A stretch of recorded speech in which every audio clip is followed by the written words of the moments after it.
कनिया ये आइ के हम धूप में छत पर रौद में बैसल छलिए तो बबीतिया माय कतो से हायल फुफियाल दौड़ ले अपना छत पर चढ़ गए गाड़ी आवे कि हमर बेटा के सब बियाह रोक दैया मोड़ दैया।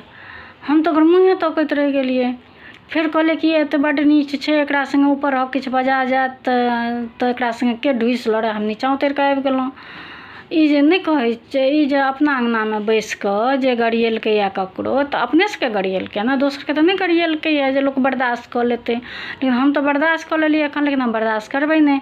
साँझ में सब अबै छथिन तखन सबके बैसा के तखन हम कहन जे अगर एकरा बड अथी छै तो अपन जे गाड़ि दै छै तकरा अपन जा अथी कऽ के कहो ग, मुँह पर कहो ग, ओकरा से ढुस लड़ो ग। आ हम सब में क्यों कहलिए तो के कहलकै ककरा मुँहे सुनलकै से बताबो।